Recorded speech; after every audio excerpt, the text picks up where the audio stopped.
안녕하십니까. 태백산직입니다. 철학 이야기 윌 둘렌트. 위대한 철학자의 생애와 사상을 알아보는 시간, 아리스토텔레스 세 번째 이야기가 되겠습니다. 아리스토텔레스의 정치학, 공산주의와 보수주의. 이와 같이 기족주의적인 윤리학으로부터 엄격한 귀족주의적인 정치 철학이 나온 것은 당연한 기결이다. 혹은 순서가 바뀐 것이 아닐까? 황제의 스승이자 공주의 남편이 서민이나 상업 부르조아지에게 특별한 애착심을 갖는다는 것은 기대하기 어려운 일이다. 철학은 보물이 있는 곳에 있기 마련이다. 게다가 아리스토텔레스는 아테네 민주주의 혼란과 체나를 목격했기 때문에 진정한 보수주의자가 되었다. 전형적인 학자답게 그는 질서와 안정과 평화를 갈망하며 정치적 광태를 연출할 때가 아니라고 생각한다. 급진주의는 안정기의 사치품이다. 사물을 손안에 꽉 쥐고 있을 때에만 사물을 변경시킬 수 있다.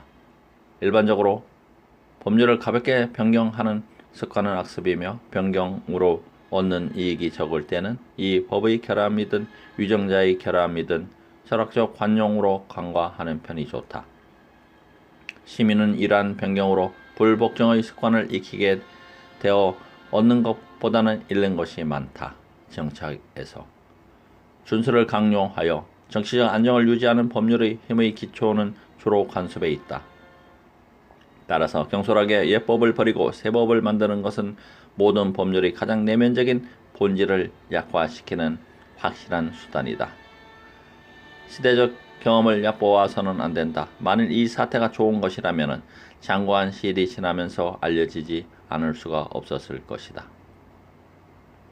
이 사태는 물론 주로 플라톤의 공산주의적 공화국을 가리킨다.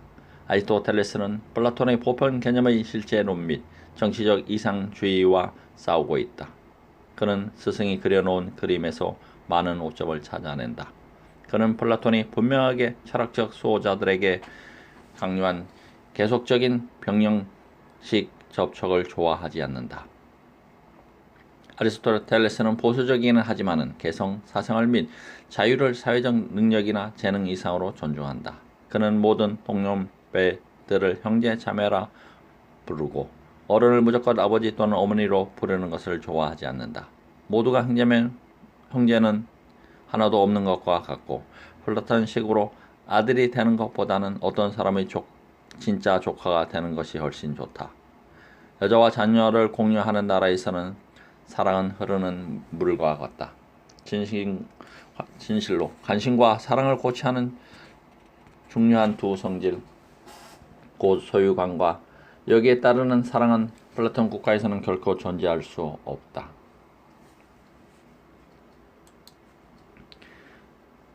가족이 유일한 국가이고 목축과 단순한 경작이 유일한 생활 양식이었던 아득한 옛날에는 공산주의적 사회가 존재했을지도 모른다. 그러나 사회가 훨씬 분화된 상태에서는 곧 분업이 기능의 중요성을 불균등하게 해서 인간의 자연적 불평등을 표면화시키고 확대시킨 곳에서는 공산주의란 탁월한 능력 발휘를 위한 적절한 자극을 주지 못함으로 파탄을 일으키게 된다. 열심히 일하려면 소득이라는 자극이 필요하고 적절한 근로 전략, 책임을 위해서는 소유라는 자극이 필요하다. 모든 사람의 소유인 경우에는 아무도 아끼지 않을 것이다. 최대 다수의 사람들이 공유해야 하는 것에 대해서는 최소한의 주의를 기울일 뿐이다. 각자는 자신의 이익을 고려할 뿐 거의 공익을 고려하지 않는다. 공동생활이나 재산의 공유는 언제나 곤란한 일이지만 특히 재산의 공유가 그렇다. 여행 동반자의 공동생활은 골치 아픈 결혼과 같은 공산주의는 말할 것도 없고 가장 적절한 예이며 그들은 도중에서 쓸데없는 일로 다투고 헤어진다. 유토피아에 대해 사람들은 즐겨 기울이고 어떤 놀라운 방법이 있어서 만인의 벗이 되리라고 쉽게 믿어버린다. 특히 사유재산의 소유에 원인이 있다고 하는 현존하는 악에 대한 비난을 들을 때 그렇다. 그러나 이러한 악은 전혀 다른 원인, 곧 인간성의 약점으로부터 생긴다. 정치학은 인간을 만들어낼 것이 아니라 인간을 자연 상태로서 보아야 한다. 또한 인간성은 그 평균적 수준은 신보다는 짐승에 가깝다. 대다수의 인간은 선천적인 전응하여 게으름뱅이다. 어떠한 제도 밑에 있어서도 이러한 자들은 밑바닥으로부터 떨어질 것이다. 이들을 국가 보조금으로 구제하는 것은 밑빠진 독에 물 붓기이다. 이러한 자들은 정치적으로는 지배를, 산업면에서는 지시를 받아야 한다. 가능하면 그들의 동의를 받고, 그러나 필요하다면 동의 없이 태어난 순간부터 어떤 사람은 복종하도록, 어떤 사람은 명령하도록 결정되어 있다. 성경 지명이 있는 자는 원래 지배자 또는 주인으로 예정되어 있고, 육체의 노동만 할 줄 아는 자는 원래 노예이기 때문이다. 노예와 주인의 관계는 육체와 정신의 관계와 같아서 육체가 정신에 복종하듯 열등한 자는 주인의 지배를 받는 것이 좋다. 노예는 살아있는 도구이고 도구는 생명 없는 노예이다. 이어서 우리 네오칸 철학자는 산업혁명이 우리들에게 열어준 여러가지 가능성을 희미하게나마 예감하며 잠시 가득한 희망에 잠겨 다음과 같이 말한다. 만일 모든 도구가 인간의 의지에 복종하거나 인간의 의지를 예상하면서 해야 할 일을 완성한다면 사람의 손을 빌지 않더라도 북이 피륙을 짜고 채가 수금을 탄다면 기술자에게는 조수가 필요하지 않고 주인에게는 노예가 필요하지 않을 것이다. 이 철학은 그리스인의 육체 노동에 대한 경멸을 상징하고 있다. 아테네에서는 육체 노동은 오늘날처럼 복잡하지 않았다.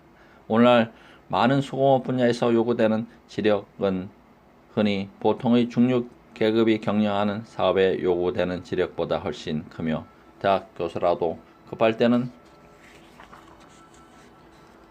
자동차 수리 공을신처럼 우러러 보아야 한다. 당시의 육체 노동은 글자 그대로 육체적인 것이어서 아리스토텔레스는 철학이란 언덕 위에서 내려다보며 육체 노동을 정신이 없는 자가 할 일이며 노예에게 적합한 일, 노예를 유능하게 만드는 일이라고 생각한다. 육체 노동은 정신을 우둔하게 만들고 타락시키며 정치를 이해할 틈이나 정력을 남겨놓지 않을 것이라고 아리스토텔레스는 생각한다. 아리스토텔레스는 충분한 여가를 가진 사람들만이 정치적 발언권을 갖는 것이 합리적 결론이라고 본 것 같아. 세상의 국가 형태는 직공에게 시민권을 허용하지 않을 것이다. 테베에는 10년 전에 실무에서 물러나지 않은 자는 관직에 취임하지 못한다는 법률이 있었다. 아리스토텔레스는 상인과 대금업자까지도 노예에 포함시킨다. 장사는 부자연스럽고 서로 이익을 우려내는 방법이다. 이러한 거래 중에 가장 미움을 받는 것은 고리 대금으로 금전의 자연스러움의 이용에 의해서가 아니라 금전 자체로부터 이익을 얻는다. 돈은 원래 거래 수단이지 이자의 산모는 아닌 것이다. 돈이 돈을 낳는 것을 뜻하는 이자는 이익을 얻는 모든 방법 중에서 가장 부자연스럽다. 이 견해는 중세의 이자 금지에도 영향을 미쳤다. 돈이 새끼를 쳐서는 안 된다. 그러므로 재정론을 철학적으로 검토하는 것은 무익한 일이 아니지만은 금융업이나 돈벌이에 관계하는 것은 자유인답지 못하다.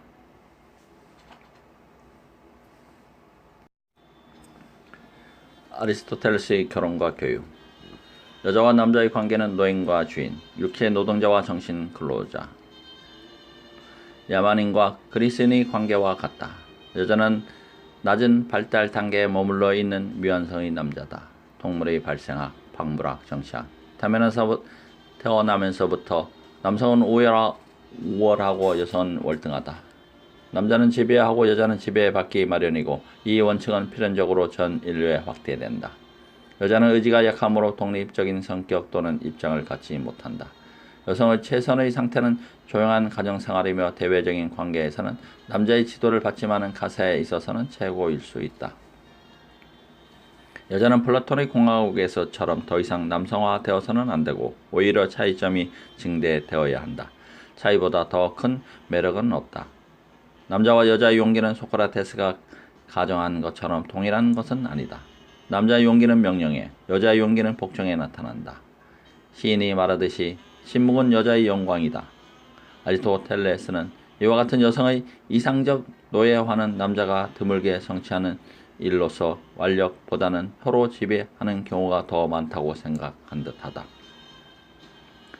마치 남자에게 불가결의 특권이나 부여하듯이 그는 남자에게 37살에 결혼을 연기했다가 20살 때 된 처녀와 결혼하라고 권한다. 20세 전의 여자는 30세의 남자와 대등하지만은 37살이 닳고 다른 전사라면 복종시킬 수 있을 것이다. 이 정도의 연령 차이가 있어도 두 사람은 거의 같은 시기에 생식력과 정열을 잃게 되리라고 생각했기 때문이다. 아리스토텔레스는 이러한 결혼 수학의 매력을 느낀 것이다. 남자는 애를 낳을 능력이 있고 여자는 그렇지 못하다면 또는 그 반대라면 말다툼과 의견 차이가 생길 것이다. 흔히 생식기는 남자는 70세, 여자는 50세 이내로 한정되어 있으므로 남녀의 결합도 이 시기에 맞춰서 시작되어야 한다. 너무 어릴 때 남녀가 결합하는 것은 사나이 해롭다. 모든 동물을 보면 나이 어린 쌍이 낳은 새끼는 작고 발육이 나쁘고 대체로 암컷이다. 건강이 사랑보다 중요하다. 또한 조언을 하지 않은 것은 절제에도 도움이 된다. 조언한 여자는 음탕해지기 쉽고 남자의 경우에도 성장기에 결혼하면 체격 발달이 저지된다. 결혼 문제는 젊은이의 임의에 맡기지 말고 국가가 감독하고 관리해야 한다. 국가는 결혼의 최저 연령과 최고 연령, 임신의 최적기, 인구 증가율을 결정해야 한다. 인구의 자연적 증가율이 너무 높으면 잔인한 영아 살해 대신 낙태를 시키는 것이 낫다. 낙태는 감각과 생활이 시작되기 전에 실시해야 한다. 국가의 사정과 자원에 따라 다르기는 하지만 국가에는 이상적인 인구수가 있다. 과소한 인구를 가진 국가는 자급자족을 해야 한다. 를 하지 못하고 인구가 많으면 국가는 인간의 집단이 될 뿐 국가가 되지 못하며 입헌 정치는 거의 불가능하다. 다시 말하면 종교적 통일도 정치적 통일도 불가능하다. 인구 10,000명이 넘는 국가는 바람직하지 못하다. 교육도 국가가 장악해야 한다. 헌법의 영속성에 가장 기여하는 것은 교육을 정치 형태에서 적응시키는 것이다. 시민은 그들을 통치하는 정치 형태에 따라 도달되어야 한다. 국가가 학교를 관리함으로써 우리는 사람들을 공업이나 상업으로부터 농업으로 되돌릴 수 있고 사유재산을 유지하면서도 각자의 재산을 분수에 맞게 공공의 용도에 사용하도록 훈련할 수도 있다.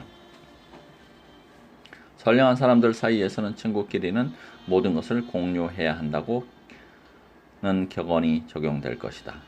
그러나 성장기의 시민에게는 법의 준수를 가르쳐야 한다. 그렇지 않으면 국가는 성립하지 못한다. 복종할 줄 모르는 자는 훌륭한 지휘자가 될 수 없다는 말은 금원이다.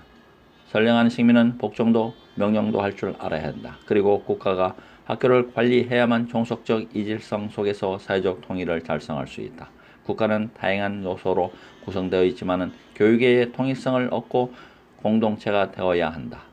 정치학에서 청년들에게는 국가로부터 큰 혜택을 받고 있고 사회 조직에 의해 헤아리기 어려운 안전이 보장되어 있으며 법의 엄전으로 자유가 가능하다는 것을 가르쳐야 한다.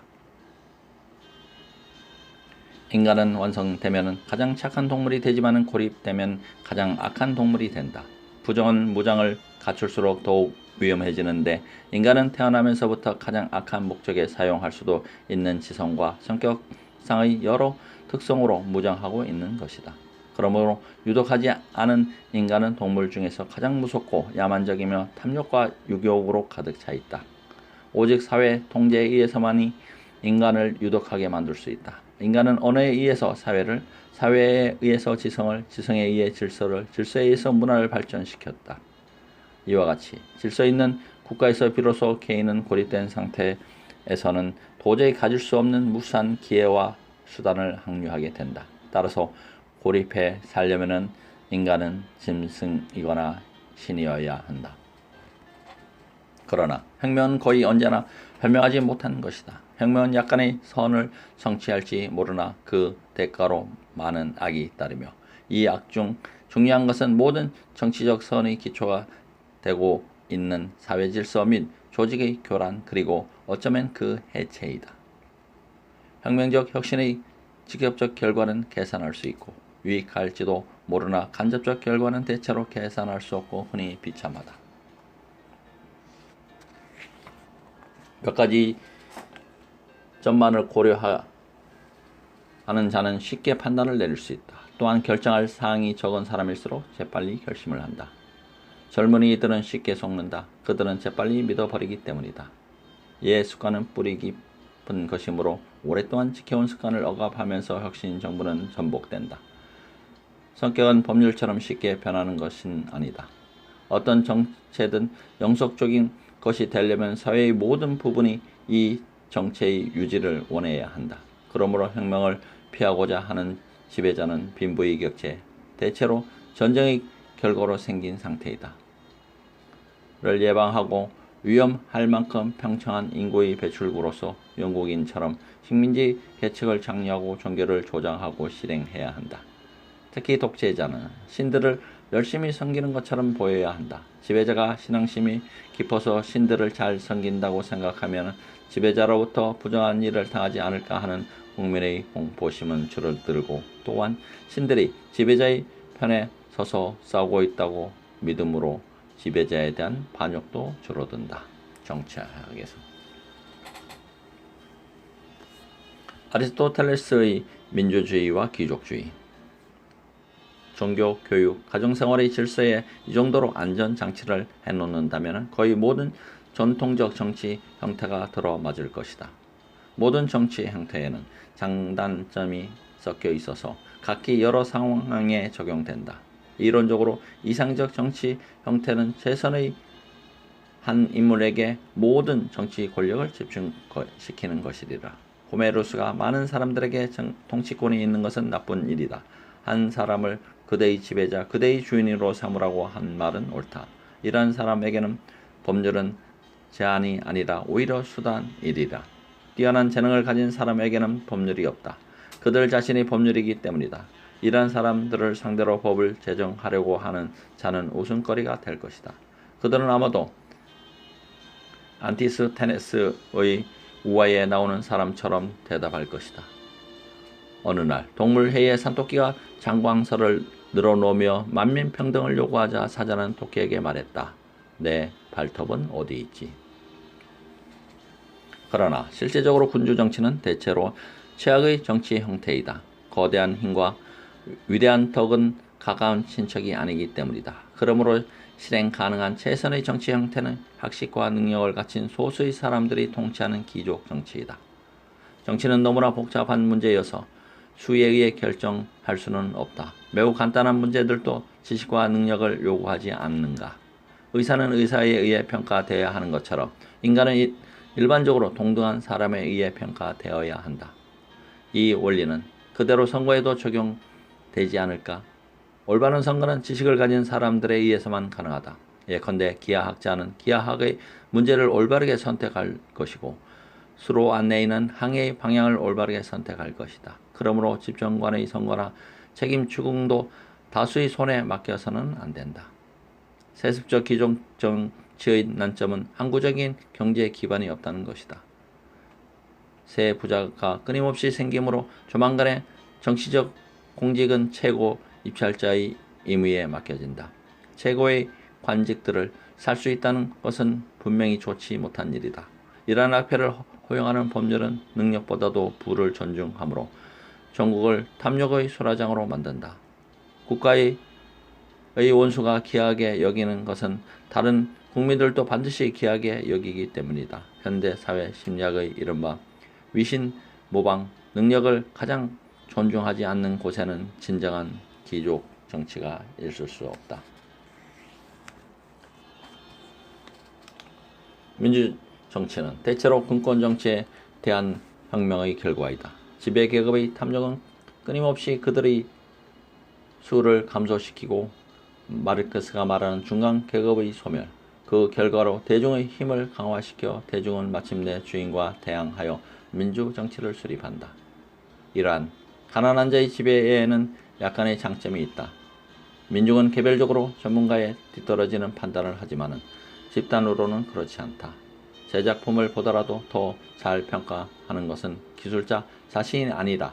그 기술을 갖지 못하는 사람들이다. 예를 들면 집에 대해서는 거주자 또는 주인이 건축작보다 더 잘 평가하고 요리에 대해서는 손님이 요리사보다 더 잘 평가한다. 정치학에서.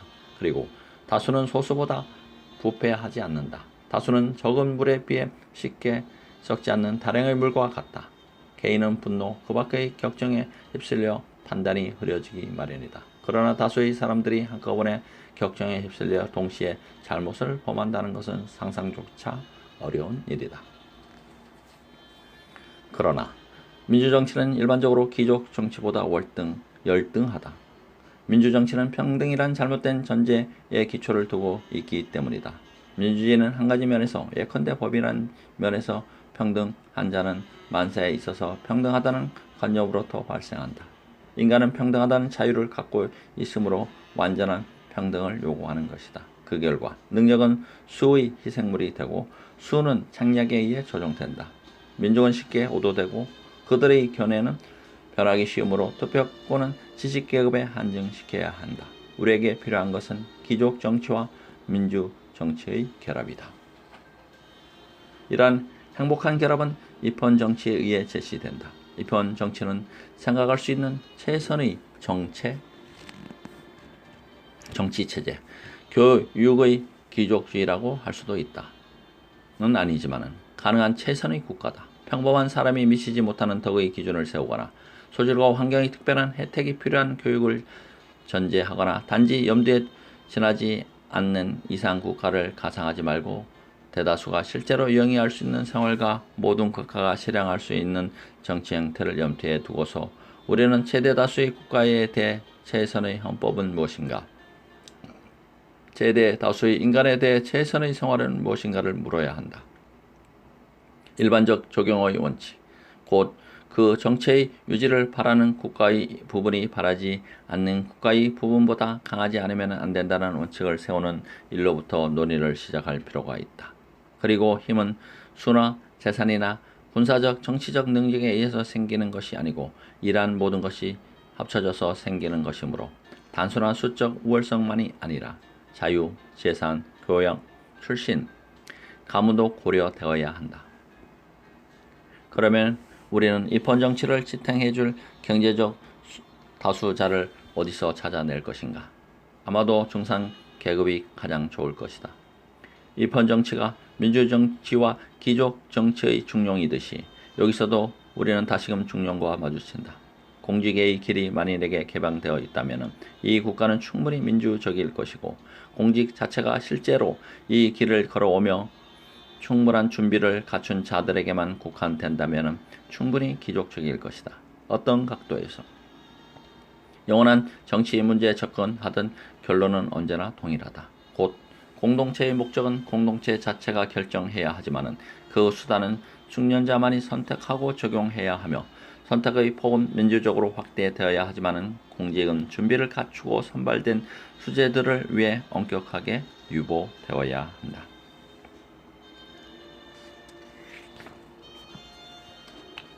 아리스토텔레스 비판.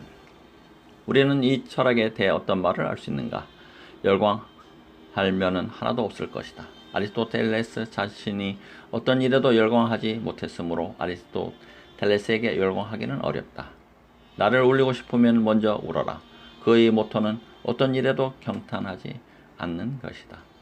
그리고 우리들도 그에 대해서는 이 모토의 파기를 주저한다. 우리는 아리스토텔레스에게서 플라톤의 혁신적인 정렬, 위대한 이상주의자로 하여금 동포를 비난케 한 격렬한 인류애를 찾아보지 못하며 그에게서 스승의 대담한 독창성, 고온한 상상력, 고귀한 환상의 능력을 찾아보지 못한다. 그러나 플라톤을 읽은 다음 우리에게 도움이 되는 것은 아리스토텔레스의 회의적 침착성이다.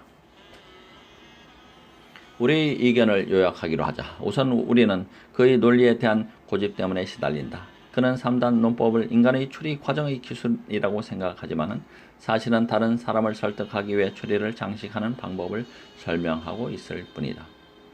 사고는 전제로부터 시작되고 이 전제에서 결론을 구한다는 그는 생각하지만 사실은 사고는 가설적 결론으로부터 시작되고 이 결론을 정당화하는 전제를 구하며 이 전제는 실험이라는 통제에 대고 고립된 조건 밑에서 특수한 사건을 관찰할 때 가장 잘 발견된다. 그러나 2000년에 걸쳐 아리스토텔레스의 논리학은 부수적인 몇 가지 전반이 변경되었다는 것. 오컴, 베이컨, 웨일, 해월, 밀, 그 밖의 수많은 사람들도 그의 태양에서 몇 개의 흑점을 발견했을 뿐이라는 것. 이러한 새로운 사고의 학문의 창시와 그 기본 방향의 확정은 인간 정신에 남겨둔 아리스토텔레스의 불의 업적이라는 것. 이러한 사실을 잃는다면 얼마나 어리석은가. 아리스토텔레스의 자연과학의 소화가 되지 않은 관찰의 덩어리가 그대로 남아있는 것도 역시 실험과 유한 가설이 없기 때문이다. 그의 독특한 솜씨는 자료의 수집과 분류에서 발휘된다. 모든 분야에서 그는 그의 범주에 따라 분류표를 만든다. 그러나 관찰에 의존하는 경향과 재능이 있는 반면 플라톤의 형이상학에 열중하고 있어서 그의 모든 과학에서 잘못을 범하고 매우 엉뚱한 가정을 끌어들인다. 여기에 사실상 그리스 정신의 큰 결함이 있다. 그리스 정신은 단련을 받지 못했고 과도를 방지하고 견실하게 하는 전통이 없었다. 그리스 정신은 지도에도 없는 들판에 마음대로 뛰어들어 너무 쉽게 이론과 결론을 찾아낸다. 그러므로 그리스 과학이 뒤에 처져 절름거리는 동안에 그리스 철학은 두 번 다시 도달할 수 없는 높이로 뛰어올랐다. 현대의 위험은 정반대 쪽에 있다. 기납적 자료가 베비수호 화산의 용암처럼 사면 팔방에서 쏟아져 내리기 때문에 우리는 정리되지 못한 사실에 눌려 질식하고 있다. 종합적 사고와 통일적 철학이 없는 까닭으로 우리의 정신은 항상 새로워지고 다양해져서 전문적 혼란을 일으키는 과학에 압도당하고 있다. 우리는 모두 인간의 가능성의 한가 판단에 지나지 않는다. 아리스토텔레스의 윤리학은 논리학의 지류로서 이상적 생활은 올바른 산단 논법과 같다. 그는 개선을 자극하기보다는 오히려 예의 범절의 핸드복을 내민다. 고대의 어떤 비판자는 그를 지나치게 절도가 있다고 평했다. 극단론자는 윤리학을 모든 문헌의 진부한 면을 수집해 놓은 대표적 저술이라고 부를 것이다. 영국을 싫어하는 사람이라면 영국인은 케임브리지와 옥스퍼드에서 니코마코스 윤리학을 한자도 빼놓지 않고 읽어야 하기 때문에 이미 청년기에 제국주의적 제약에 대한 속죄를 하는 셈이라고 생각하고 위안을 받을 것이다. 우리는 이 메마른 페이지에 싱싱하게 푸른 잎을 섞어 아리스토텔레스의 순수한 지적 행복에 대한 찬미에 휘트먼의 감각적 환희에 대한 상쾌한 변호를 덧붙이고 싶다. 아리스토텔레스의 무절제한 중용이라는 이상은 영국 귀족의 무색의 덕, 거북한 안전성, 무표정하고 깍듯한 예의와 관계가 있지 않을는지 매튜 아널디에 의하면 당시의 옥스퍼드 대학 교수들은 윤리학에는 잘못이 있을 수는 없다고 생각했다고 한다. 300년 동안 이 책과 정치학은 영국 지배 계급의 정신을 형성했고 위대하고 고상한 업적을 당기게 했을 것이지만 한편 확실히 무정하고 냉혹한 능력도 길러주었다. 최대의 제국의 군주들이 이 책이 아니라 공화국의 신성한 열정과 건설적 정열로부터 영향을 섭취했더라면 더 그 결과는 어떻게 되었을까? 결국 아리스토텔레스는 순수한 그리스인은 아니었다. 그는 아테네에 오기 전에 이미 바탕이 정해지고 형성되어 있었다. 그에게는 아테네인다운 점이 전혀 없었고 아테네로 하여금 정치적 비약에 가슴 들끓게 하고 결국은 통일을 지향하는 전제 군주에게 굴복게끔 한 성급하고 경솔한 실험주의는 전혀 없었다. 그는 가도를 피하라는 델포의 명령을 너무나 완전하게 지키고 오직 극단을 피하는 데만 전념하여 마침내 아무것도 남겨놓지 못했다. 그는 무질서를 너무나 두려워한 나머지 노예 제도의 공포를 잊었고 불확실한 변화를 너무 겁낸 끝에 죽을 듯한 불변을 선택했다. 모든 영속적 변화는 점진적이라고 믿는 점에서는 보수주의자를 정당화하고 어떠한 무변화의 상태도 영속하지 않는다고 믿는 점에서는 급진주의자를 정당화한 헤라클레이토스적 유전의 감각이 그에게는 없다. 그는 플라톤의 공산주의가 엘리트, 곧 이타적이고 탐욕이 없는 소수에게만 해당된다는 것을 잊고 있었다. 따라서 재산은 사유이더라도 가능한 공동으로 사용해야 한다고 말할 때 그는 우회에서 플라톤의 결론에 도달한다. 생산수단의 개인 지배는 생산수단이 누구나 입수할 수 있을 만큼 단순한 경우에만 자극적이고 유익하며 생산수단이 점점 복잡해지면 재산과 권력의 위험한 집중화가 생기고 인위적인 그리고 결국 국가를 분열시키는 불평등이 생긴다는 것을 그는 간파하지 못한다. 그가 초기에 이러한 사실을 간파한다는 것은 기대할 수 없는 일이었다. 그러나 이러한 비판들은 한 사람에 의해서 집대성된 가장 경이롭고 영향이 많았던 사상체계에 대한 비판으로서는 결국 기업적인 것에 지나지 않는다. 세계의 계몽에 이만큼 큰 공헌을 한 사상가가 또 있을 것인가? 후세의 모든 시대는 아리스토텔레스에게 의존했고 그의 어깨를 딛고 진리를 보려고 했다. 이렇게 오랫동안 인류의 지성을 지배한 정신은 또다시 없었다. 아리스토텔레스의 만년과 죽음. 한편 우리 철학자의 생활을 힘에 겨울만큼 복잡해졌다.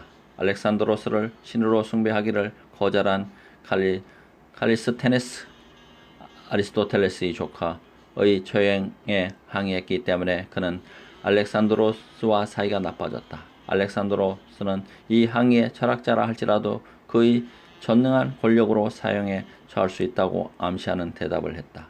동시에 아리스토텔레스는 아테네인들을 상대로 알렉산드로스를 변호하는 데 여념이 없었다. 그는 도시국가에 대한 충성보다는 그리스인의 단결을 원했고 작은 도시국가와 자질구레한 논쟁이 없어질 때 문화와 학문은 더욱 발전할 수 있다고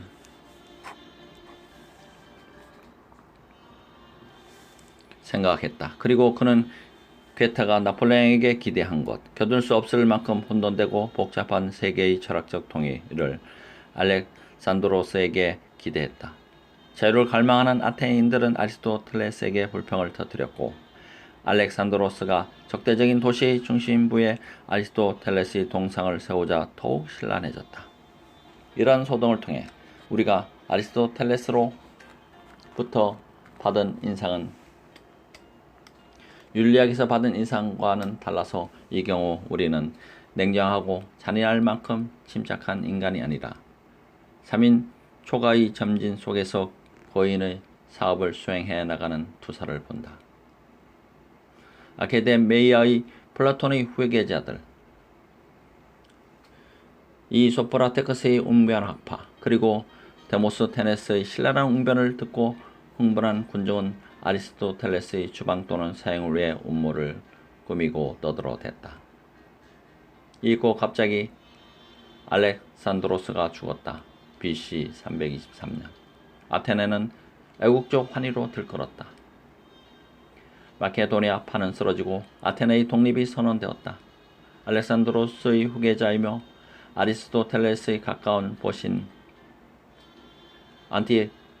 안티파트로스는 이 반란의 도시로 진군해왔다. 대부분의 마케도니아파는 도망한 다음이었다. 대사제 에우르메도는 기도와 제사를 무용지물이라고 가르쳤다는 혐의로 아리스토텔레스를 고발했다. 아리스토텔레스는 소크라테스를 죽인 무리들과는 비교도 안 될 만큼 강한 저기를 가진 배심원과 군중에게 재판을 받게 될 운명임을 깨달았다. 매우 현명하게도 그는 아테네가 다시 철학에 대해 죄를 범할 기회를 줄 수는 없었다고 말하면서 아테네를 떠났다. 이것은 비겁한 행위는 아니었다. 아테네에서 피고인은 언제나 추봉을 선택할 선택권을 갖고 있었다. 칼키스에 도착한 후 아리스토텔레스는 병석에 누웠다. 디오게네스 나레니티우스에 의하면 늙은 철학자는 급변한 사정에 절망한 끝에 독약을 마시고 자살했다고 한다. 어쨌든 그의 병은 치명적이었다. 그는 아테나를 떠난 지 2~3개월 후에 쓸쓸하게 죽었다. BC 322년. 같은 해 62세라는 같은 나이로 알렉산드로스의 최대의 적인 데모스테네스도 독을 마셨다. 1년 동안에 그리스는 최대의 지배자, 최대의 운명가, 최대의 철학자를 잃은 것이다. 로마의 태양이 떠오르면서 그리스의 영광은 사라졌다. 로마의 영광은 사상의 빛이 아니라 오히려 화려한 힘에 있었다. 이 영광마저도 사라지자 작은 불꽃이 거의 꺼져 버리고 말았다. 1000년 동안 암흑이 유럽의 표면을 뒤엎었다. 전 세계는 철학의 부활을 고대하고 있었다. 철학 이야기 아리스토